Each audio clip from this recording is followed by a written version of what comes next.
या चैत्र नवरात्रे में, शरदीय नवरात्रे में, आषाढ़ी नवरात्रे में,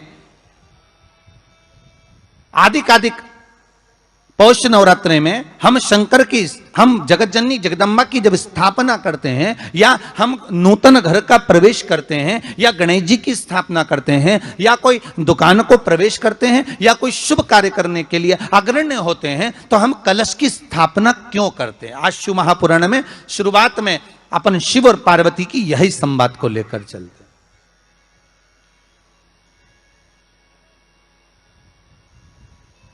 आखिर कलश में ऐसा क्या है? कलश के अंदर आखिर ऐसा क्या विराजमान है कि 33 कोटि देवता उस कलश के अंदर आकर बैठ जाते हैं? महाराज,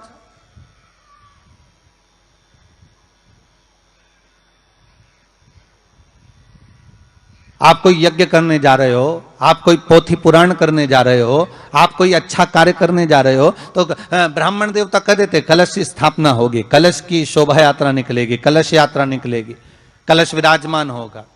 और आज हर की पौड़ी पर, प्रयागराज में, या उज्जैनी में, नासिक में जो बड़े बड़े कुंभ के मेले होते, कुंभ का मतलब भी तो कलश से होता, उसकी महत्वता क्यों है? उस कुंभ की, उस घड़े की महत्वता कहां से प्रकट हो गई? शिव महापुराण की कथा कहती है महाराज, भगवान ओघड़दानी शंकर स्वयं आद्य शक्ति जगदम्बा से कहते हैं कि जगदम्बा तू क्या चाहती है बोल। तो जगतजननी जगदम्बा कहती है कि जहां मैं हूं वहां शंकर है, ये आपने कह दिया, पर जहां शंकर है वहां पार्वती का होना जरूरी है। उसके लिए सिद्ध करने के लिए एक स्थान ऐसा बनाया जाए जहां पर शंकर विराजमान है और शंकर के साथ पार्वती विराजमान है। तो शिव जी ने कहा, पार्वती उसके लिए मैं तुझे एक सुंदर कलश का निर्माण कर देता हूं। दुनिया का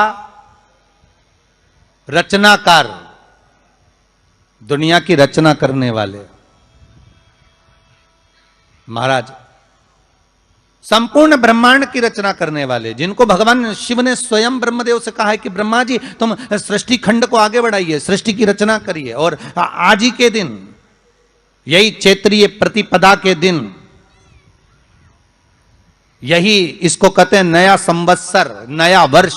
हिंदू धर्म में क्यों कहा जाता है? आज ही के दिन ब्रह्मा जी ने महाराज सृष्टि की रचना करना प्रारंभ करा था। आज ही के दिन भगवान शिव और ब्रह्मा का संवाद हुआ था। सीधे भगवान शंकर ब्रह्मदेव के पास जाकर बोले थे, हे ब्रह्मदेव आप सृष्टि की रचना करिए। तो ब्रह्मा जी ने पूछा था, सारे नक्षत्र आपने बनाए, सारे दिन आपने बनाए, सारी घड़ियां आपने बनाई, सारा पल आपने बनाया, मनुष्य की श्वास गिनती, काउंटिंग, अर्थात मनुष्य के शरीर की रोमावली, ये सब आपने निश्चित करी है।